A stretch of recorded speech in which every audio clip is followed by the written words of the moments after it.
ಪರಮಗುರುಭ್ಯೋ ನಮಃ ಪರಮಗುರುಭ್ಯೋ ನಮಃ.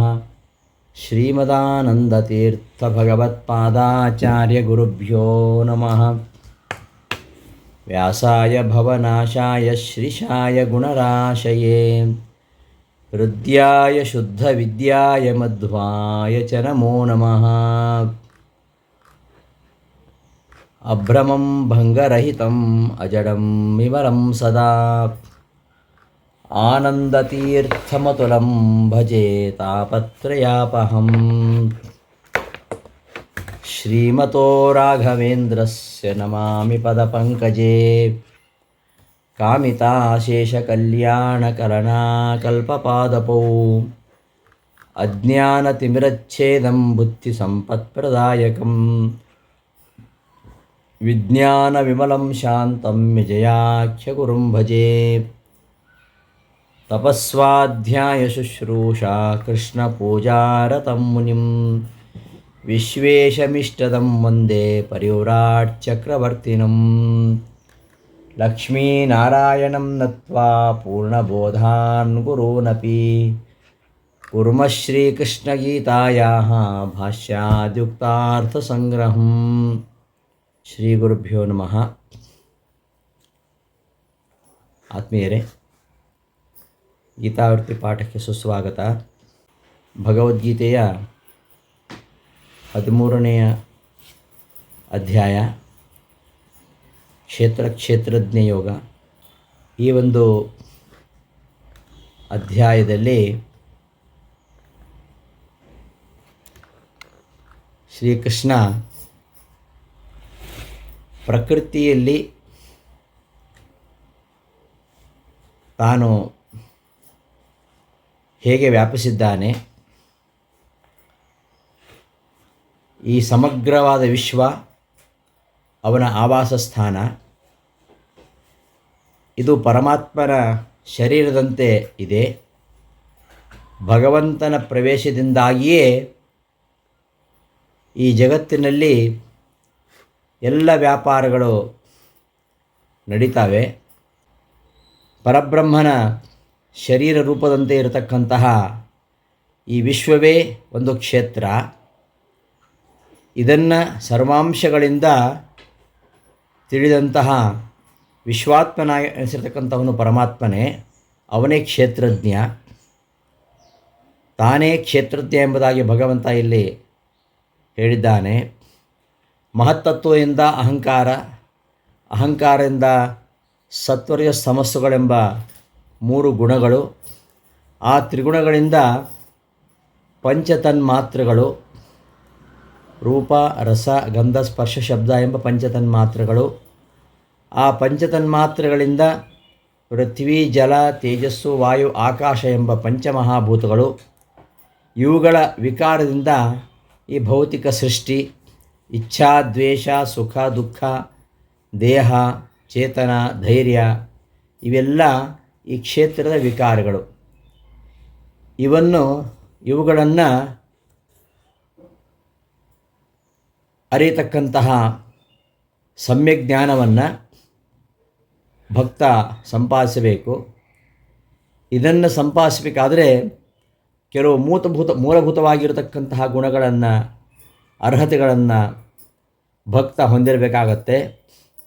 ಆತ್ಮಶ್ಲಾಘನೆ, ಹಿಂಸೆ, ದಂಭ ಇವುಗಳಿಲ್ಲದೆ ವ್ಯವಹಾರ ನಡೆಸಬೇಕು. ಕ್ಷಮೆ, ಪ್ರಾಮಾಣಿಕತೆ, ಗುರು ಹಿರಿಯರ ಸೇವೆ, ಶುಚಿತ್ವ, ಮಾನಸಿಕ ಸಂತುಲನ, ಅನನ್ಯ ಭಕ್ತಿ ಇವೇ ಮೊದಲಾದ ಗುಣಗಳನ್ನು ಹೊಂದಿದವನೇ ಇಂತಹ ಜ್ಞಾನವನ್ನು ಸಂಪಾದಿಸಬಲ್ಲ. ಈ ಕ್ಷೇತ್ರ ಇದು ಭಗವಂತನ ಶರೀರೂಪದಲ್ಲಿದ್ದರೂ ಕೂಡ ಈ ಸೃಷ್ಟಿಯ ಎಲ್ಲ ಆಗುಹೋಗುಗಳು, ಪಂಚಭೂತಗಳ ವ್ಯಾಪಾರಗಳು, ತ್ರಿಗುಣಗಳ ಏರುಪೇರುಗಳು ಆ ಪರಮಾತ್ಮನಿಗೆ ಏನೂ ಮಾಡಲಾರವು. ಈ ಆಕಾಶವು ಎಲ್ಲ ಕಡೆಗೆ ವ್ಯಾಪಿಸಿದೆ. ಎಲ್ಲ ಪದಾರ್ಥಗಳಲ್ಲಿ ವ್ಯಾಪಿಸಿಕೊಂಡಿದ್ದರೂ ಕೂಡ ಆ ವಸ್ತುಗಳ ಗುಣದೋಷಗಳು ಆಕಾಶಕ್ಕೆ ಹೇಗಿಲ್ವೋ ಹಾಗೆ ಪರಮಾತ್ಮ ಈ ಪ್ರಕೃತಿ ಎಲ್ಲ ಕಡೆಯೂ ಕೂಡ ಅವನು ವ್ಯಾಪಿಸಿದ್ದಾನೆ. ಎಲ್ಲ ವಸ್ತುಗಳ ಸಂಪರ್ಕ ಅವನಿಗಿದ್ದರೂ ಕೂಡ ಅವನು ಉಚ್ಚ ನೀಚ ಭೇದವಿಲ್ಲದೆ ಎಲ್ಲ ದೇಹಗಳಲ್ಲಿಯೂ, ಎಲ್ಲ ಜೀವರ ದೇಹಗಳಲ್ಲಿಯೂ, ಎಲ್ಲೆಡೆಯಲ್ಲಿಯೂ ಇದ್ದರೂ ಸಹ ಅವುಗಳ ಗುಣದೋಷಗಳಿಂದ ಅವನು ಅಲಿಪ್ತನಾಗಿರ್ತಾನೆ. ಒಬ್ಬನೇ ಸೂರ್ಯ ಈ ಜಗತ್ತನ್ನು, ಇಡೀ ಜಗತ್ತನ್ನು ಹೇಗೆ ಪ್ರಕಾಶಿಸುವಂತೆ ಮಾಡ್ತಾನೋ, ಆ ಕ್ಷೇತ್ರವನ್ನು ಕ್ಷೇತ್ರಜ್ಞನಾಗಿರ್ತಕ್ಕಂತಹ ಭಗವಂತ ಅವನು ಸಮಗ್ರವಾಗಿ ಪ್ರಕಾಶಿಸುವಂತೆ ಮಾಡ್ತಾನೆ. ಈ ಜ್ಞಾನ ಸಾಧನವಾಗಿರತಕ್ಕಂತಹ ಮತ್ತು ಭಗವಂತನ ಆವಾಸ ಸ್ಥಾನವಾಗಿರ್ತಕ್ಕಂತಹ ಈ ಕ್ಷೇತ್ರದ ಬಗ್ಗೆ ಸರಿಯಾಗಿ ತಿಳ್ಕೊಳ್ಬೇಕು, ಕ್ಷೇತ್ರದ ಬಗ್ಗೆ ಸರಿಯಾಗಿ ತಿಳ್ಕೊಳ್ಬೇಕು. ಆ ದೃಷ್ಟಿಯಿಂದ ಕ್ಷೇತ್ರದ ವಿವರಣೆಯನ್ನು ಈ ಅಧ್ಯಾಯದಲ್ಲಿ ಕೃಷ್ಣ ಮಾಡ್ತಾ ಇದ್ದಾನೆ. ಅದಕ್ಕೋಸ್ಕರ ಇದನ್ನು ಕ್ಷೇತ್ರಜ್ಞ ಯೋಗ ಅಂತ ಹೇಳ್ತಾರೆ. ಇಂತಹ ಕ್ಷೇತ್ರಜ್ಞ ಯೋಗದ ಈ 13ನೆಯ ಅಧ್ಯಾಯದಲ್ಲಿ ಕ್ಷೇತ್ರದ ಸ್ವರೂಪ ಏನು, ಅದರ ವಿಕಾರಗಳೇನು, ಅದೆಲ್ಲವನ್ನು ಹೇಳ್ತೆ ಅಂತ ಕೃಷ್ಣ ಮುಂದೆ ಪ್ರತಿಜ್ಞೆ ಮಾಡ್ತಾನೆ 6ನೇ ಶ್ಲೋಕದಲ್ಲಿ. ಕ್ಷೇತ್ರಜ್ಞಂಚಾಪಿ ಮಾಂ ವಿದ್ಧಿ ಸರ್ವಕ್ಷೇತ್ರೇಷು ಭಾರತ ಕ್ಷೇತ್ರಜ್ಞಯೋ ಜ್ಞಾನಂ ಯತ್ತಜ್ಞಾನಂ ಮತಂ ಮಮ. ಹೇ ಪಾರ್ಥ, ಹೇ ಭರತ ಕುಲೋತ್ಪನ್ನನಾಗಿರ್ತಕ್ಕಂತಹ ಭಾರತ, ಅರ್ಜುನನೇ, ನನ್ನನ್ನು ಕ್ಷೇತ್ರಜ್ಞ ಅಂತ ತಿಳಿದುಕೋ. ಸರ್ವಕ್ಷೇತ್ರೇಷು ಕ್ಷೇತ್ರಜ್ಞಂ ಮಾಂ ವಿದ್ಧಿ.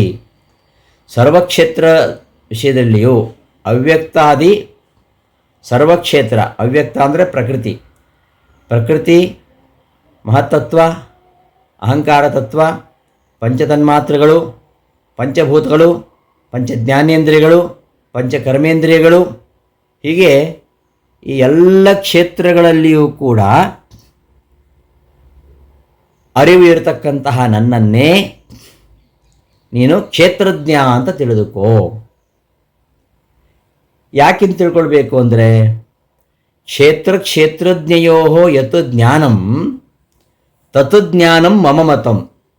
ಕ್ಷೇತ್ರಜ್ಞರ ಜ್ಞಾನವೆಂಬುದು ಏನಿದೆ ಅದೇ ನಿಜವಾದ ಜ್ಞಾನ, ತಜ್ಞಾನಂ ಅದೇ ಸರಿಯಾದ ಜ್ಞಾನ ಅಂತ ನನ್ನ ಮತ, ಮಮ ಮತಂ, ನನ್ನ ಅಭಿಪ್ರಾಯ.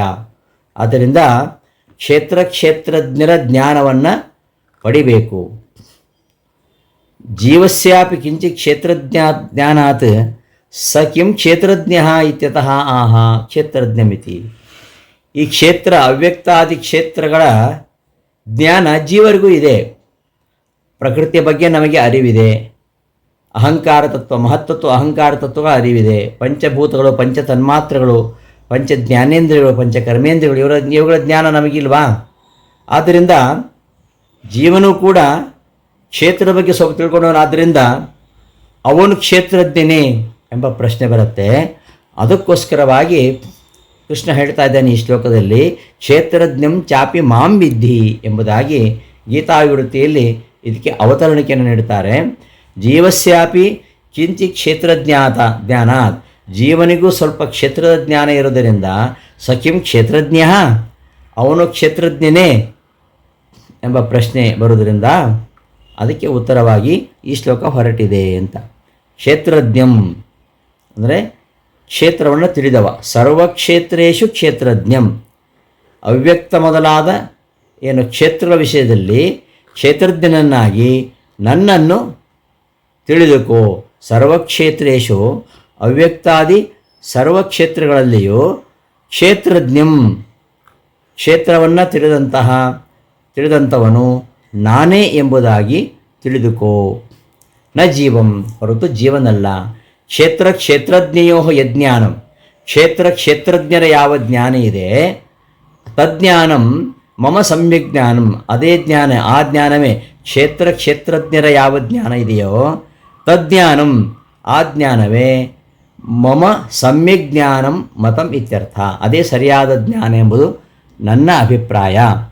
ಅತ್ರ ಸರ್ವಕ್ಷೇತ್ರೇಷು ಇತ್ಯುಕ್ತಿ ಇದಂ ಶರೀರಮಿತ್ಯತ್ರ ಶರೀರಪದೋಕ್ತ ಅವ್ಯಕ್ತಾದೇಹ ಕ್ಷೀಯತೆ ಅತ್ರ ಈಶ್ವರೇಣ ಇತಿ ವ್ಯುತ್ಪತ್ತಿಯ ಕ್ಷೇತ್ರದ ವಾಚ್ಯತ್ವ ಸೂಚನಾಯ. ಇದು ಸರ್ವಕ್ಷೇತ್ರೇಷು ಅಂತ ಹೇಳಿದ್ಯಾಕೆ? ಸರ್ವಕ್ಷೇತ್ರೇಷು ಅಂತ ಹೇಳಿದ್ಯಾಕೆ ಅಂದರೆ ಈ ಅವ್ಯಕ್ತಾದಿಗಳೆಲ್ಲ ಕ್ಷೇತ್ರಪದದಿಂದಲೇ ವಾಚ್ಯವಾಗಿವೆ ಅಂತ ತಿಳಿಸ್ಲಿಕ್ಕೋಸ್ಕರವಾಗಿ.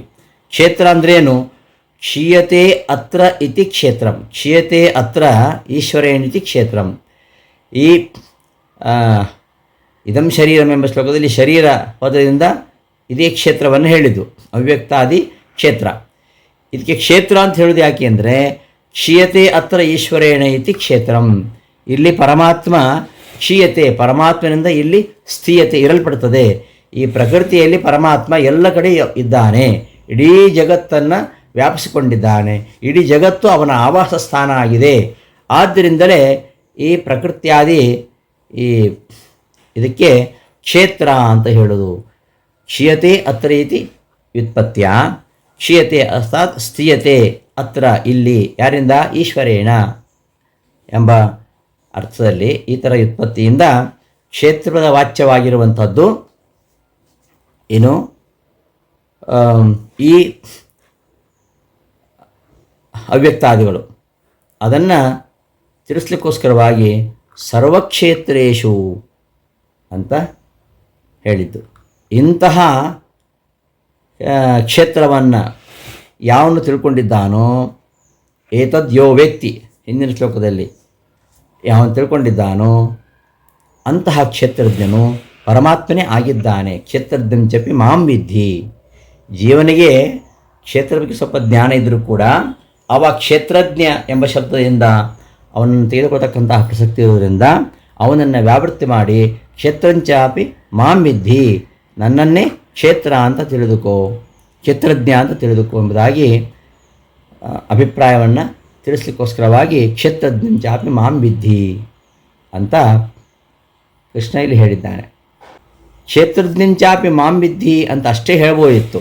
ಸರ್ವಕ್ಷೇತ್ರೇಶು ಅಂತ ಹೇಳಿದ್ದು ಯಾಕೆ ಅಂದರೆ ಅದೇ ಕ್ಷೀಯತೆ ವಸತಿ ಅತ್ರ ಭಗವಾನ್, ಎಲ್ಲ ಕ್ಷೇತ್ರಗಳಲ್ಲಿಯೂ ಇರತಕ್ಕಂಥವನು, ಎಲ್ಲ ಕಡೆಯಲ್ಲಿಯೂ ಅವನು ಇದ್ದಾನೆಂಬ ಕಾರಣಕ್ಕೆ ಅವ್ಯಕ್ತಾದಿ ಇವೆಲ್ಲವುಗಳಿಗೂ ಕೂಡ ಕ್ಷೇತ್ರವೇ ಅಂತ ಹೆಸರು. ಆದ್ದರಿಂದ ಅಂತಹ ಸರ್ವಕ್ಷೇತ್ರಗಳಲ್ಲಿ ಅವನಿದ್ದಾನೆ ಅಂತ ತಿಳಿಸ್ಲಿಕ್ಕೋಸ್ಕರವಾಗಿ ಇಲ್ಲಿ ಅವ್ಯಕ್ತಾದಿಗಳನ್ನು ಇಲ್ಲಿ ಸರ್ವಕ್ಷೇತ್ರೇಷು, ಎಲ್ಲ ಕ್ಷೇತ್ರಗಳಲ್ಲಿಯೂ ಸರ್ವಕ್ಷೇತ್ರೇಷು ಅಂತ ಹೇಳಿದ್ದು ಅದಕ್ಕೋಸ್ಕರವಾಗಿ ಅಂತ ಸೂಚಿಸ್ಲಿಕ್ಕೋಸ್ಕರವಾಗಿ. ಅತ್ರ ಸರ್ವಕ್ಷೇತ್ರೇಷು ಇತ್ಯುಕ್ತಿ, ಎಲ್ಲ ಕ್ಷೇತ್ರಗಳಲ್ಲಿಯೂ ಅಂತ ಹೇಳಿದ್ಯಾಕೆ ಅಂದರೆ ಇದಂ ಶರೀರಮಿತ್ಯತ್ರ, ಹಿಂದಿನ ಶ್ಲೋಕದಲ್ಲಿ ಶರೀರ ಪದದಿಂದ ಹೇಳಪಡ್ತಕ್ಕಂತಹ ಅವ್ಯಕ್ತಾದಿಗಳಿಗೆ ಕ್ಷೇತ್ರ ಶಬ್ದ ವಾಚ್ಯತ್ವ ಇದೆ. ಅವ್ಯಕ್ತಾದಿಗಳೇ ಕ್ಷೇತ್ರ. ಯಾಕೆ ಅವು ಕ್ಷೇತ್ರ ಅಂದರೆ ಕ್ಷೀಯತೆ ಅತ್ರ ಈಶ್ವರೇಣ, ಈಶ್ವರೇಣ ಅತ್ರ ಕ್ಷೀಯತೆ ಅತ್ರ ಸ್ಥೀಯತೆ ಎಂಬ ವ್ಯುತ್ಪತ್ತಿಯಿಂದ ಕ್ಷೇತ್ರದ ವಾಚ್ಯವಾಗಿರುವಂಥದ್ದು ಈ ಅವ್ಯಕ್ತಾದಿಗಳನ್ನು ಸೂಚನೆ ಮಾಡಲಿಕ್ಕೋಸ್ಕರವಾಗಿ ಸರ್ವಕ್ಷೇತ್ರೇಷು ಎಂಬ ಪದವನ್ನು ಇಲ್ಲಿ ಶ್ಲೋಕದಲ್ಲಿ ಹೇಳಿದ್ದು ಅಂತ. ಇಂತಹ ಆ ಕ್ಷೇತ್ರ ಯಾವುದು? ತತ್ಕ್ಷೇತ್ರಂ, ಆ ಕ್ಷೇತ್ರ ಯಾವುದು? ಯಚ್ಚ ಯಾದೃಕ್ ಯದ್ವಿಕಾರಿ ಯತಶ್ಚ ಯಹ ಯತ್ಪ್ರಭಾವಶ್ಚ. ಈ ಕ್ಷೇತ್ರ ಎಂಥದ್ದು? ಈ ಕ್ಷೇತ್ರ ಯಾವುದು? ತತ್ಕ್ಷೇತ್ರ, ಹಿಂದೆ ಶ್ಲೋಕದಲ್ಲಿ ಹೇಳ್ತಕ್ಕಂತಹ ಕ್ಷೇತ್ರ, ಅದರ 6 ವಿಷಯಗಳನ್ನು ಹೇಳ್ತೇನೆ ಕೇಳು ಅಂತಿದ್ದಾನೆ. 6 ವಿಷಯಗಳು. ಯಾವುದ್ಯಾವುದು 6 ವಿಷಯಗಳು? ಯಚ್ಚ ಯಾದೃಚ್ಛ ಯದ್ವಿಕಾರಿ ಯತಃ ಸಚಯಃ ಯತ್ಪ್ರಭಾವಶ್ಚ. ಹೀಗೆ 6 ವಿಚಾರಗಳನ್ನು ನಾನು ತತ್ಸಮಾಸೇನ ಅವುಗಳನ್ನು ಸಂಕ್ಷೇಪವಾಗಿ ಹೇಳ್ತೇನೆ ಕೇಳು ಅಂತ. ಈ 6 ಪ್ರಶ್ನೆ ನೆನಪಿಟ್ಕೊಳ್ಬೇಕು ನಾವು. ಯಾವುದ್ಯಾವುದು? ತತ್ಕ್ಷೇತ್ರಂ, ಆ ಕ್ಷೇತ್ರ ಯಾವುದು? ಎಂಥದ್ದು? ತತ್ಕ್ಷೇತ್ರಂ ಎಂಥದ್ದು? ಯಚ್ಚ ಯಾದೃಕ್, ಯಚ್ಚ ಆ ಕ್ಷೇತ್ರ ಯಾವುದು? ಅದರ ಸ್ವರೂಪ ಏನು? ಯಾದೃಕ್ ಯಾವ ಧರ್ಮವುಳ್ಳದ್ದು, ಯದ್ವಿಕಾರಿ ಎಂತಹ ವಿಕಾರದಿಂದ ಕೂಡಿರುವಂಥದ್ದು, ಅರ್ಥಾತ್ ಯಾವುದಕ್ಕೆ ಉಪಾದಾನ ಕಾರಣ ಆಗಿದೆ ಅಂತ ಅರ್ಥ. ಎಂತಹ ವಿಕಾರದಿಂದ ಕೂಡಿರುವಂಥದ್ದು, ಯಾವುದಕ್ಕೆ ಉಪಾದಾನ ಕಾರಣವಾಗಿದೆ. ಈಗ ಹಾಲು ಇದೆ, ಹಾಲು ಮೊಸರಿಗೆ ಉಪಾದಾನ ಕಾರಣವಾಗಿದೆ, ಆದ್ದರಿಂದ ಮೊಸರಿನ ವಿಕಾರವುಳ್ಳದ್ದು ಹಾಲು ಅಂತ. ಯದ್ವಿಕಾರಿ ಎಂತಹ ವಿಕಾರದಿಂದ ಕೂಡಿರುವಂಥದ್ದು, ಅರ್ಥಾತ್ ಯಾವುದಕ್ಕೆ ಉಪಾದಾನ ಕಾರಣವಾಗಿರುವಂಥದ್ದು. ಯತಃ ಅಂದರೆ ಯಾವ ಪುರುಷನಿಂದ ಅದು ಪ್ರವೃತ್ತವಾಗಿದೆ. ಯತ್ ಅಂದರೆ ಪುರುಷ, ಯತ್ ಯಾವ ಪುರುಷನಿಂದ ಅದು ಪ್ರವೃತ್ತವಾಗಿದೆ, ಯತಃ. ಮತ್ತು ಸಚ ಆ ಪ್ರವರ್ತಕನಾಗಿರ್ತಕ್ಕಂತಹ ಪುರುಷ, ಅವನು ಯಹ, ಸಚ ಯಹ ಆ ಅಂತಹ ಪುರುಷ ಯಾರು. ಮತ್ತು ಯತ್ಪ್ರಭಾವಶ್ಚ ಅವನು ಎಂತಹ ಪ್ರಭಾವವುಳ್ಳವನಾಗಿದ್ದಾನೆ, ಎಂತಹ ಸಾಮರ್ಥ್ಯವುಳ್ಳವನಾಗಿದ್ದಾನೆ. ಹೀಗೆ 6 ವಿಚಾರಗಳನ್ನು ನಾನು ನಿನಗೆ ಸಂಕ್ಷಿಪ್ತವಾಗಿ ಹೇಳ್ತೇನೆ, ಕೇಳು. ಒಂದು ಕ್ಷೇತ್ರ ಎಂಥದ್ದು, ಅದು ಹೇಗಿದೆ, ಅದರ ವಿಕಾರಗಳೇನು, ಅದು ಎಂಥವರಿಂದ ಅದು ಪ್ರವೃತ್ತವಾಗಿದೆ, ಆ ಪ್ರವರ್ತಕ ಯಾರು, ಅವನ ಪ್ರಭಾವವೇನು, ಇವೆಲ್ಲವನ್ನು ಈ 6 ವಿಷಯಗಳನ್ನು ನಾನು ಈ ಸಂಕ್ಷೇಪವಾಗಿ ಇಲ್ಲಿ ಹೇಳ್ತಾ ಇದ್ದೇನೆ. ತತ್ಕ್ಷೇತ್ರಂ ಆ ಕ್ಷೇತ್ರವು ಯಚ್ಚ ಎಂಥದ್ದು, ಯಾದೃಕ್ ಎಂಥ ಸ್ವರೂಪದ್ದು, ಯಾದೃಕ್ ಯಾವ ಧರ್ಮವುಳ್ಳದ್ದು, ಯದ್ವಿಕಾರಿ ಯಾವುದರ ವಿಕಾರ, ಯತಶ್ಚ ಯಾವುದರಿಂದ ಅದು ಪ್ರವೃತ್ತವಾಗಿದೆ, ಆಮೇಲೆ ಸಚಯಃ ಅದರ ಪ್ರವರ್ತಕನು ಯಾರು, ಯತ್ ಪ್ರಭಾವಶ್ಚ ಅವನ ಪ್ರಭಾವೇನು, ತತ್ ಅದೆಲ್ಲವನ್ನು ಸಮಾಸೇನ ಅದು ಸಂಕ್ಷೇಪವಾಗಿ ಮೇ ಶೃಣು ನನ್ನಿಂದ ಕೇಳು, ಹೇಳ್ತೇನೆ ಕೇಳು ಅಂತ ಈ ಶ್ಲೋಕದ ಅಭಿಪ್ರಾಯ. ವಿವೃತ್ತಿಯಲ್ಲಿ ಇದನ್ನು ವಿವರಿಸ್ತಾರೆ. ಕ್ಷೇತ್ರಾದಿ ಸ್ವರೂಪಂ ವಕ್ತುಂ ಪ್ರತಿಜಾನೀತೆ, ಕ್ಷೇತ್ರ ಮೊದಲಾದವುಗಳ ಸ್ವರೂಪವನ್ನು, ಅದು ಕ್ಷೇತ್ರ ಯಾವುದು, ಅದು ಯಾವ ಧರ್ಮವುಳ್ಳದ್ದು, ಎಂತಹ ವಿಕಾರದಿಂದ ಕೂಡಿದ್ದು, ಯಾರಿಂದ ಅದು ಪ್ರವೃತ್ತವಾಗ್ತಾ ಇದೆ, ಪ್ರವರ್ತಕ ಯಾರು ಮತ್ತು ಅವನ ಪ್ರಭಾವ ಎಂಥದ್ದು, ಇವೇ ಮೊದಲಾದವುಗಳ ಸ್ವರೂಪವನ್ನು ವಕ್ತುಂ ಪ್ರತಿಜಾನೀತೆ ಪ್ರತಿಜ್ಞೆ ಮಾಡ್ತಾ ಇದ್ದಾನೆ. ತತ್ ಕ್ಷೇತ್ರಮಿತಿ, ತತ್ ಕ್ಷೇತ್ರಂ ಆ ಕ್ಷೇತ್ರ, ಯದ್ ಭಗವನ್ನಿವಾಸ ವಾಸಸ್ಥಾನತೆಯ ಕ್ಷೇತ್ರಪದೋಕ್ತಂ ಯಾವುದು ಭಗವಂತನ ನಿವಾಸ ಸ್ಥಾನತೆಯ ಭಗವಂತ ವಾಸ ಮಾಡಿದ್ದಾನೆ ಎಂಬ ಕಾರಣದಿಂದಾಗಿ ಯಾವುದು ಕ್ಷೇತ್ರ ಶಬ್ದವಾಚ್ಯವಾಗಿದೆಯೋ ಅಂತಹ ಅವ್ಯಕ್ತಾದಿ ಏನು ಸಮುಚ್ಚಯ ಇದೆಯಲ್ವಾ, ಅದು ಎಂಥದ್ದು, ಅದರ ಸ್ವರೂಪವನ್ನು ಹೇಳ್ತೇನೆ ಅಂತ. ದೇಹದ್ವಾರ ಜೀವಹಿಂಸಾ ಹೇತುತಯ ಈಶ್ವರ ಪ್ರೇರಿತ ಹೇತುನಾಚ ಶರೀರಪದೇನ ಪ್ರಕೃತಂ ಅವ್ಯಕ್ತಾದಿ. ಆ ಕ್ಷೇತ್ರ ಭಗವಂತನ ನಿವಾಸ ಸ್ಥಾನವಾದ್ದರಿಂದ ಕ್ಷೇತ್ರಪದ ವಾಚ್ಯವಾಗಿದೆ, ಮತ್ತು ಅದೇ ಶರೀರ ಶಬ್ದ ವಾಚ್ಯವಾಗಿದೆ ಅಂತ ಹೇಳಿದ್ರು. ಯಾಕೆ ಶರೀರ ಶಬ್ದ ವಾಚ್ಯ ಆಗಿದೆ ಅಂದರೆ ದೇಹದ ಮೂಲಕವಾಗಿ ಜೀವನಿಗೆ ಹಿಂಸೆಯನ್ನುಂಟು ಮಾಡುವಂಥದ್ದು, ಶ್ರೀಹಿಂಸಾಯಾಮ್ ಧಾತುವಿಂದ ಹುಟ್ಟಿದ್ದದು. ಈ ಜೀವನಿಗೆ ಪ್ರಕೃತಿ ಅವರವರ ಕರ್ಮಾನುಸಾರವಾಗಿ ದೇಹವನ್ನು ಕೊಡುವ ಮೂಲಕವಾಗಿ ಅವನಿಗೆ ಹಿಂಸೆಯನ್ನುಂಟು ಮಾಡುವುದರಿಂದಾಗಿ ಮತ್ತು ಅದು ಈಶ್ವರನಿಂದ ಪ್ರೇರಿಸಲ್ಪಡುವುದೆಂಬ ಕಾರಣದಿಂದಾಗಿ ಶರೀರ ಪದದಿಂದ ಪ್ರಕೃತವಾಗಿರುವಂಥದ್ದು ಅವ್ಯಕ್ತಾದಿಗಳು. ಅದು ಯಚ್ಚ ಯತ್ ಸ್ವರೂಪಂ ಅದರ ಸ್ವರೂಪ ಎಂಥದ್ದು, ಯಾದೃಕ್ ಯಾವ ಪ್ರಕಾರವಾಗಿ ಇರುವಂಥದ್ದು ಅಂದರೆ ಯಾವುದರ ವಿಕಾರ ಉಳ್ಳದ್ದು, ಯಾವುದರ ವಿಕಾರದಿಂದ ಕೂಡಿರುವಂಥದ್ದು, ಅರ್ಥಾತ್ ಯಾವುದಕ್ಕೆ ಉಪಾದಾನ ಕಾರಣವಾಗಿರುವಂಥದ್ದು. ಯದ್ದು ವಿಕಾರಂ ಯತ್ ಪ್ರಕಾರಂ ಯದ್ವಿಕಾರಿ ಕರ್ಮಧಾರಯಾತ್ ಮತುಪು, ಅಲ್ಲಿ ಯದ್ದು ವಿಕಾರಿ, ವಿಕಾರ ಅಂದರೆ ವಿಕಾರ ಉಳ್ಳದ್ದು, ವಿಕಾರ ಉಳ್ಳದ್ದು ಎಂಬ ಅರ್ಥದಲ್ಲಿ ಅಲ್ಲಿ ಯಶ್ಚಾಸು ವಿಕಾರಶ್ಚ ಯದ್ವಿಕಾರ, ಮತು ಪ್ರತ್ಯಯ ಬಂದು ಯದ್ವಿಕಾರಿ ಅಂತಾಗಿದೆ. ಕರ್ಮಧಾರಯಾತ್ ಮತುಪ್ ಏನ ವಿಕಾರೇಣ ಯುಕ್ತಂ ಯಾವುದರ ವಿಕಾರದಿಂದ ಕೂಡಿದೆಯೋ ಅಂತ ಅರ್ಥ. ಯತಃ ಯಾದೃಶ ಪ್ರವೃತ್ತಿಯನುಕೂಲ ಧರ್ಮ ಯುಕ್ತಾತ್ ಪುರುಷಾತ್. ಎಂತಹ ಒಂದು ಪ್ರವೃತ್ತಿಗೆ, ಆ ವಸ್ತುವಿನ ಪ್ರವೃತ್ತಿಗೆ ಅನುಕೂಲವಾಗಿರತಕ್ಕಂತಹ ಧರ್ಮದಿಂದ ಕೂಡಿರತಕ್ಕಂತಹ ಯಾವ ಪುರುಷನಿಂದ ಅಂತ ಅರ್ಥ. ಯತಃ ಅಂದರೆ ಎಂತಹ ಪ್ರವೃತ್ತಿಗೆ ಅನುಕೂಲವಾದ ಸಾಮರ್ಥ್ಯವುಳ್ಳಂತಹ ಪುರುಷನಿಂದ ಅದು ಪ್ರೇರಿಸಲ್ಪಡುವಂಥದ್ದು ಅಂತ ಅರ್ಥ. ಯಾದೃಶ ಪ್ರವೃತ್ತಿ, ಎಂತಹ ಪ್ರವೃತ್ತಿಗೆ ಅನುಕೂಲವಾದ ಧರ್ಮದಿಂದ ಕೂಡಿರುವ ಪುರುಷನಿಂದ ಅದು ಪ್ರೇರಿಸಲ್ಪಡುವಂಥದ್ದು ಅಂತ ಅರ್ಥ. ಯತ್ ಅಂದರೆ ಇಲ್ಲಿ ಯಾವುದು ಅಂತ ಅರ್ಥ ಅಲ್ಲ, ಅದು ಇಣಗತವು ಧಾತುವಿನ ಶತ್ರಂತ ರೂಪ, ಅರ್ಥಾತ್ ಗತಿಮತ್ ಅಂದರೆ ಗತಿ ಅಂದರೆ ಪ್ರವೃತ್ತಿ ಉಳ್ಳದ್ದು. ಯತಃ ಯತಃ ಯಾವನಿಂದ, ಯಾವ ಪುರುಷನಿಂದ ಯಾದೃಶ ಪ್ರವೃತ್ತಿಯನುಕೂಲ ಧರ್ಮ ಯುಕ್ತಾತ್ ಪುರುಷಾತ್. ಯತಃ ಅಂದರೆ ಎಂತಹ ಪ್ರವೃತ್ತಿಗೆ ಅನುಕೂಲವಾದ ಸಾಮರ್ಥ್ಯವುಳ್ಳ ಪುರುಷನಿಂದ, ಯತ್ ಅದು ಗತಿ ಉಳ್ಳದ್ದಾಗಿದೆ. ಒಂದು ಯತ್ ಶಬ್ದ ಯತ್ ಅಂದರೆ ಯಾವುದು, ಅದರ ಪಂಚಮಿ ಅಂದರೆ ಈ ಎಂತಹ ಪ್ರವೃತ್ತಿಗೆ ಅನುಕೂಲವಾದ ಸಾಮರ್ಥ್ಯವುಳ್ಳ ಪುರುಷನಿಂದ ಅದು ಪ್ರವೃತ್ತಿ ಉಳ್ಳದ್ದಾಗಿದೆ. ಯತ್ ಅಂದರೆ ಇಣಗತವು ಧಾತುವಿನಿಂದ, ಇಣಗತವು ಧಾತು ಈ ಶತ್ರುಪ್ರತ್ಯಯ ಬಂದು ಅದು ಯತ್ ಅಂತ ಆಗುತ್ತೆ. ಯತ್ ಅಂದ್ರೇನು, ಗತಿ ಉಳ್ಳದ್ದು ಅಂತ ಅರ್ಥ, ಅರ್ಥಾತ್ ಪ್ರವೃತ್ತಿ ಮಾಡುವಂಥದ್ದು. ಅಂದರೆ ಯತಃ ಯತ್ ಯಾರಿಂದ, ಅದು ಪ್ರವೃತ್ತಿ ಮಾಡುವಂಥದ್ದು. ಯಾರಿಂದ ಅಂದರೆ ಯಾದೃಶ ಪ್ರವೃತ್ತಿಯನುಕೂಲ ಧರ್ಮ ಯುಕ್ತಾತ್ ಪುರುಷಾತ್. ಅಂದರೆ ಈ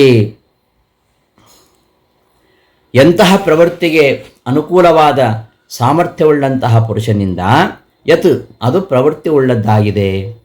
ಮತ್ತು ಸಚ ಆ ಪ್ರವರ್ತಕ ಯಹ ಎಂತಹ ಸ್ವರೂಪದವ, ಪ್ರವರ್ತಕ ಪ್ರವರ್ತದೇತಿ ಯಾವತ್ ಸಚ ಪ್ರವರ್ತಕ ಅದನ್ನು ಪ್ರವೃತ್ತಿ ಮಾಡತಕ್ಕಂಥವನು, ಯಹ ಯತ್ ಸ್ವರೂಪ ಯಾವ ಸ್ವರೂಪವುಳ್ಳವನು, ಯತ್ ಪ್ರಭಾವ ಯಾದೃಶ ಪ್ರವೃತ್ತಿಯನುಕೂಲ ಧರ್ಮೇತರ ಸಾಮರ್ಥ್ಯವಾನ್, ಪ್ರವೃತ್ತಿಗೆ ಬೇಕಾಗಿರತಕ್ಕಂತಹ ಸಾಮರ್ಥ್ಯಕ್ಕಿಂತ ಬೇರೆಯಾದ ಎಂತಹ ಸಾಮರ್ಥ್ಯ ಉಳ್ಳವ ಅವನು.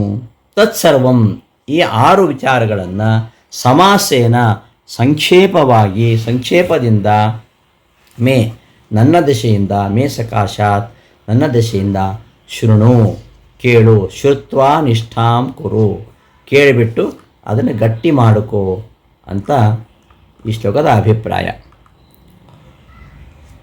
ಈ ಕ್ಷೇತ್ರ ಸ್ವರೂಪದ ಬಗ್ಗೆ ಅನೇಕರು ಅನೇಕ ರೀತಿಯಲ್ಲಿ ಹೇಳಿದ್ದಾರೆ. ವೇದಗಳಲ್ಲಿಯೂ ಇದರ ವರ್ಣನೆ ಇದೆ. ಕ್ಷೇತ್ರ ಶಬ್ದ ವಾಚ್ಯವಾಗಿರತಕ್ಕಂತಹ ಅವ್ಯಕ್ತಾದಿ ಏನು ಪ್ರಕೃತಿ ಸಮುದಾಯ ಇದೆ, ಪ್ರಕೃತಿಯ ವಿಕಾರಗಳು, ಅದೆಲ್ಲ ಅನೇಕ ಋಷಿಮುನಿಗಳು ಅನೇಕ ರೀತಿಯಾಗಿ ಅದನ್ನು ವರ್ಣನೆ ಮಾಡಿದ್ದಾರೆ. ಆದ್ದರಿಂದ ಅದನ್ನೇ ನಾನು ಹೇಳ್ತಾ ಇದ್ದೇನೆ. ಆದ್ದರಿಂದ ನನ್ನ ಮಾತನ್ನು ಕೇಳು. ನಾನು ಸುಮ್ಮನೆ ಏನೂ ಹೇಳ್ತಾ ಇಲ್ಲ, ನಾನೇನು ಹೇಳ್ತಾ ಇದ್ದೇನೆ ಅದನ್ನು ಅನೇಕ ಋಷಿಮುನಿಗಳು ಅನೇಕ ಬಗೆಯಿಂದ ಹೇಳಿದ್ದಾರೆ. ವೇದಗಳಲ್ಲಿಯೂ ಕೂಡ ಅದರ ವರ್ಣನೆ ಇದೆ. ಮತ್ತು ಬ್ರಹ್ಮಸೂತ್ರಗಳಲ್ಲಿಯೂ ಅದು ನಿರ್ಣೀತವಾಗಿದೆ. ಅಂತಹ ಆ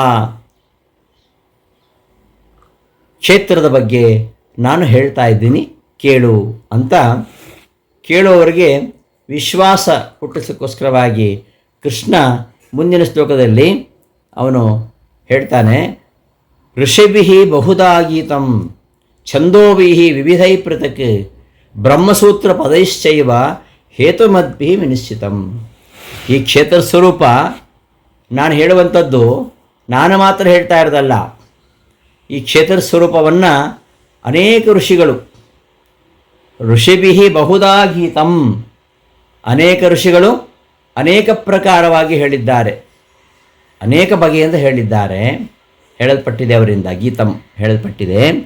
ಆಮೇಲೆ ವಿವಿಧೈಃ ಛಂದೋಭಿಃ ಪೃಥಕ್, ಪ್ರತ್ಯೇಕವಾಗಿ ವೇದಗಳು ಕೂಡ, ಛಂದೋಭಿಃ ವೇದಗಳಿಂದಲೂ ಕೂಡ ಪೃಥಕ್ ಪ್ರತ್ಯೇಕವಾಗಿ, ವಿವಿಧೈಃ ನಾನಾ ರೀತಿಯಲ್ಲಿ, ಮತ್ತು ಛಂದೋಭಿಹಿ ವೇದಗಳಿಂದ ಅದು ಪ್ರತ್ಯೇಕವಾಗಿ ಏನು ಗೀತಂ ವರ್ಣಿಸಲ್ಪಟ್ಟಿದೆ.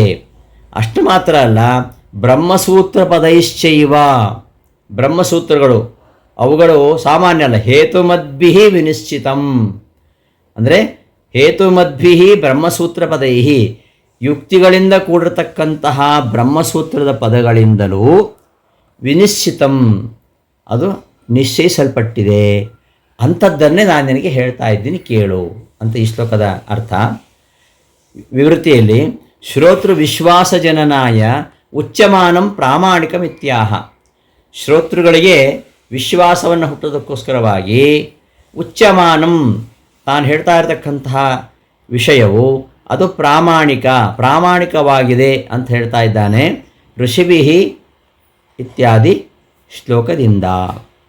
ತದಿತ್ಯನುಸಜ್ಜತೆ, ತತ್ ಎಂಬುದನ್ನು ಇಲ್ಲಿ ಇಟ್ಕೊಳ್ಬೇಕು. ಹಿಂದೆ ಉಂಟು ತತ್ಕ್ಷೇತ್ರಂ ಅಂತಲ್ಲಿ ಬಂತಲ್ಲ, ಹಿಂದಿನ ತತ್ಕ್ಷೇತ್ರಂ ಯಚ್ಚ ಯಾದೃಕ್ಚ ಯದ್ವಿಕಾರಿ ಯತಶ್ಚೇತ್ ಸಚಯೋ ಯತ್ಪ್ರಭಾವಶ್ಚ ತತ್ಸಮಾಸೇನ ಮೇಷುನು ಅನ್ನೋದು ತತ್ ಕ್ಷೇತ್ರಮೊಂದುಂಟಲ್ಲ, ಅದನ್ನು ಇಲ್ಲಿ ಇಟ್ಕೊಳ್ಬೇಕು. ತದಿತ್ಯನುಸಜ್ಜತೆ ತತ್ಕ್ಷೇತ್ರಂ ಯತ್ ಶೃಣು ಇತ್ಯುಕ್ತಂ, ಹಿಂದಿನ ಶ್ಲೋಕದಲ್ಲಿ ಕೇಳು ಅಂತ ಹೇಳಲ್ಪಟ್ಟಂತಹ ಕ್ಷೇತ್ರಾದಿ ಸ್ವರೂಪ ಏನಿದೆ ತತ್ ಅದನ್ನು ಋಷಿಭಿಃ ಬಹುಧಾ ಗೀತಂ, ಋಷಿಗಳು ಅನೇಕ ರೀತಿಯಲ್ಲಿ ಅದನ್ನು ಹೇಳಿದ್ದಾರೆ. ಗೀತಂ ಅಂದರೆ ಹೇಳಲ್ಪಟ್ಟಿದೆ. ಗೈ ಶಬ್ದೇ ಧಾತುವಿನ ಮೇಲೆ ತಪ್ರತ್ಯಯ ಬಂದು ಗೀತಂ ಅಂತಾಗಿದೆ. ಅರ್ಥಾತ್ ಉಕ್ತಂ ಅಂತ ಅರ್ಥ, ಹೇಳಲ್ಪಟ್ಟಿದೆ. ವಿವಿಧೈ ಛಂದೋಭಿಃ, ನಾನಾ ಛಂದಸ್ಸುಗಳಿಂದ, ಛಂದೋಭಿಃ ಅಂದರೆ ವೇದಗಳಿಂದ, ಪ್ರತ್ಯೇಕಂ ಗೀತಮಿತಿ ಸರ್ವತ್ರ ಅನುಸಜ್ಜತೆ, ಪ್ರತ್ಯೇಕವಾಗಿ ಗೀತಂ ಅಂತ ಇಟ್ಕೋಬೇಕು.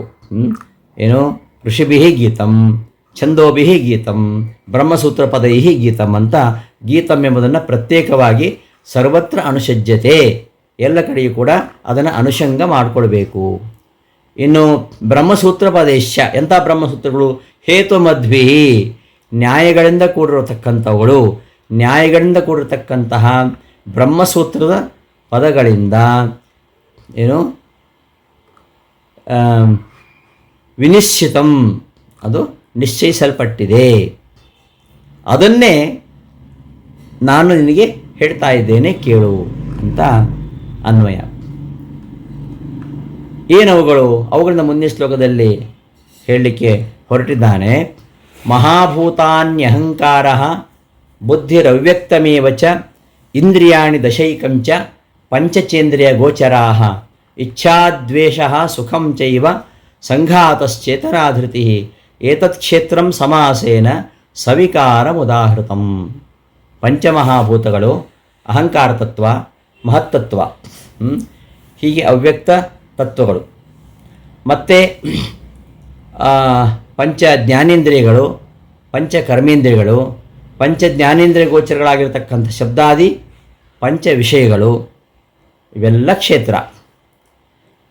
ಇವುಗಳ ವಿಕಾರ ಯಾವುದು ಅಂದರೆ ಇಚ್ಛೆ, ದ್ವೇಷ, ಸುಖ, ದುಃಖ, ಶರೀರ, ಮನೋವ್ಯಾಪ್ತಿ, ಧೈರ್ಯ, ಇವೆಲ್ಲ ವಿಕಾರಗಳು. ಇಂತಹ ವಿಕಾರಗಳು ಸಹಿತವಾಗಿರತಕ್ಕಂಥ ಕ್ಷೇತ್ರ, ಅದನ್ನು ಏತತ್ ಕ್ಷೇತ್ರಂ ಸಮಾಸೇನ ಸವಿಕಾರಂ, ವಿಕಾರಗಳಿಂದ ಕೂಡಿರತಕ್ಕಂತಹ ಇಚ್ಛಾ, ದ್ವೇಷ, ಸುಖಂ, ದುಃಖಂ, ಸಂಘಾತಶ್ಚೇತನಾಧೃತಿ, ಇಂತಹ ವಿಕಾರಗಳು ಇಚ್ಛಾದ್ವೇಷ, ಸುಖ, ದುಃಖ, ಶರೀರ, ಮನೋವ್ಯಾಪ್ತಿ ಹಾಗೂ ಧೈರ್ಯ, ಇಂತಹ ವಿಕಾರಗಳಿಂದ ಸಹಿತವಾಗಿರತಕ್ಕಂತಹ ಕ್ಷೇತ್ರ ಏನಿದೆ ಅದನ್ನು ಸಮಾಸೇನ ಸಂಕ್ಷೇಪವಾಗಿ ನಾನು ಹೇಳ್ತಾ ಇದ್ದೇನೆ ಅಂತ. ಕ್ಷೇತ್ರಂ ಯಚ್ಚ ಯಾದೃಚ್ಛ ತಚ್ಛೃಣು ಇತಿ ಪ್ರತಿಜ್ಞಾತಮಾಹ ಮಹಾಭೂತಾನೀತಿ. ಕ್ಷೇತ್ರದ ಸ್ವರೂಪ ಏನು, ಅದರ ವಿಕಾರಗಳೇನು, ಅದನ್ನು ಹೇಳ್ತೇನೆ ಅಂತ ಪ್ರತಿಜ್ಞೆ ಮಾಡಿದ್ದಾನಲ್ವಾ, ಅದನ್ನು ಹೇಳಲಿಕ್ಕೆ ಹೊರಟಿದ್ದಾನೆ ಈ ಎರಡು ಶ್ಲೋಕಗಳಲ್ಲಿ. ಪಂಚಮಹಾಭೂತಾನಿ ಮಹತ್ತತ್ವಂ ಅಪಿ ಅಹಂಕಾರ ಶಬ್ದೇನ ಗೃಹ್ಯತೆ. ಮಹತ್ತತ್ವ ಇಟ್ಕೊಳ್ಬೇಕಿಲ್ಲಿ, ಇಲ್ಲಿ ಮಹತ್ತತ್ವ ಹೇಳಿಲ್ಲ. ಮಹತ್ತತ್ವ ಮಹಾಭೂತಾನ್ಯ ಅಹಂಕಾರ, ಅಹಂಕಾರ ಅಂತಿದೆ. ಅಹಂಕಾರ ಶಬ್ದದಿಂದ ಮಹತ್ತತ್ವ ಇಟ್ಕೊಳ್ಬೇಕು. ಬುದ್ಧಿ ಅಂತಃಕರಣ ವಿಶೇಷ, ಬುದ್ಧಿ ಅಂದರೆ ಅಂತಃಕರಣ. ಅವ್ಯಕ್ತ ಅಂದರೆ ತ್ರಿಗುಣಾತ್ಮಕವಾಗಿರ್ತಕ್ಕಂತಹ ಸತ್ವಜ ಸ್ತಮೋಗುಣಾತ್ಮಕವಾಗಿರ್ತಕ್ಕಂತಹ ಪ್ರಕೃತಿ. ಇಂದ್ರಿಯಾಣಿ ದಶೈಕಂಚ, ಇಂದ್ರಿಯಗಳು 10, ಪಂಚ ಜ್ಞಾನೇಂದ್ರಿಯಗಳು, ಪಂಚ ಕರ್ಮೇಂದ್ರಿಯಗಳು. ಜ್ಞಾನೇಂದ್ರಿಯ ಮನೋಭೇದೇನ ಏಕಾಶ ಇಂದ್ರಿಯಾಣಿ. ಇನ್ನು ಮನಸ್ಸನ್ನು ಸೇರಿಸ್ಕೊಂಡ್ರೆ ಅಲ್ಲಿಗೆ 11 ಇಂದ್ರಿಯಗಳಾಗ್ತವೆ. ಇಂದ್ರಿಯ ಗೋಚರಾ ಶ್ರೋತ್ರಾದಿ ವಿಷಯ ಶಬ್ದಾದ್ಯ ಪಂಚ. ಇಂಥ ಇಂದ್ರಿಯಗಳಿಗೆ ಗೋಚರವಾಗ್ತಕ್ಕಂಥವುಗಳು, ಶ್ರೋತ್ರಾದಿ ಇಂದ್ರಿಯಗಳಿಗೆ ಗೋಚರವಾಗ್ತಕ್ಕಂತಹ ವಿಷಯಗಳು ಅಂದರೆ ಶಬ್ದ ಸ್ಪರ್ಶ ರೂಪರಸ ಗಂಧ, ಇವು 5. ಇಂತಹ ಈ ಕ್ಷೇತ್ರವನ್ನು ಸಮಾಸೇನ ಸಂಕ್ಷೇಪವಾಗಿ ಮಹಾಭೂತತ್ವಾದಿ ಪ್ರಕಾರೋಪೇತ ಮುದಾಹೃತಂ ಇತ್ಯನ್ವಯ. ಇಂತಹ ಕ್ಷೇತ್ರವು ಸಮಾಸೇನ ಸಂಕ್ಷೇಪವಾಗಿ ಮಹಾಭೂತತ್ವ ಮೊದಲಾದ ಪ್ರಕಾರಗಳಿಂದ ಕೂಡಿದ್ದಾಗಿ ಹೇಳಲ್ಪಟ್ಟಿದೆ ಅಂತ ಮುಂದಿನ ಶ್ಲೋಕದೊಂದಿಗೆ ಅದನ್ನು ಅನ್ವಯ ಮಾಡಿಕೊಳ್ಬೇಕು. ಇಂತಹ ಪ್ರಕೃತಿ ಮಹತ್ತತ್ವ ಅಹಂಕಾರ ತತ್ವ ಈ ಎಲ್ಲ ವಿಚಾರಗಳನ್ನು ಒಂದೊಂದಾಗಿ ಪರಮಾತ್ಮ ಹೇಳ್ತಾ ಹೋಗ್ತಾನೆ. ಆ ವಿಚಾರವನ್ನು ಮುಂದಿನ ಪಾಠದಲ್ಲಿ ನೋಡೋಣ ಅಂತ ಹೇಳ್ತಾ ಇದೊಂದು ಪಾಠವನ್ನು ಸಮಾಪ್ತಿಗೊಳಿಸ್ತೇನೆ. ಶ್ರೀಕೃಷ್ಣ ಅರ್ಪಣಮಸ್ತು. ಧನ್ಯವಾದಗಳು.